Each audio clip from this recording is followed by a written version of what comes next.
بسم اللہ الرحمن الرحیم۔ بچوں کو روزوں کی عادت ڈلوائیں۔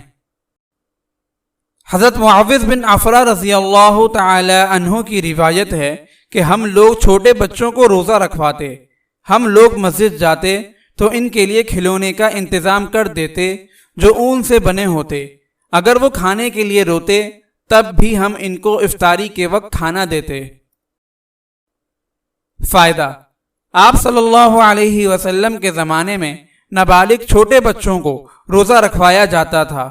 بچوں کو شروع سے دین اور عبادت کی تعلیم دی جائے گی، ان کا مزاج بنایا جائے گا تو بعد میں چل کر ان کا یہ مزاج باقی رہے گا۔ اسی وجہ سے آپ دیکھیں گے کہ جن خاندان اور گھرانوں کے بچوں کا مزاج دین اور عبادت پر بنایا جاتا ہے، شروع سے نماز، روزے، تلاوت کے عادی ہوتے ہیں، بعد میں ان کی عادت بڑے ہو کر رنگ لاتی ہے اور بعد میں ماحول کے مختلف ہونے کے باوجود دین پر کچھ نہ کچھ باقی رہتے ہیں۔ اور جن خاندان اور گھرانوں میں بچے دینی اعتبار سے آزاد رہتے ہیں، وہ بعد میں بڑے ہو کر بھی دین سے بیزار اور آزاد رہتے ہیں، پھر بڑی مشکل سے دینی مزاج بنتا ہے۔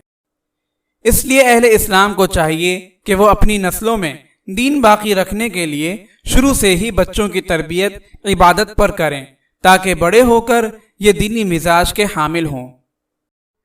اگر آپ اس صدقہ جاریہ میں شامل ہونا چاہتے ہیں تو چینل کو سبسکرائب کریں اور لائک اور شیئر کرنا نہ بھولیں۔ جزاک اللہ خیرا۔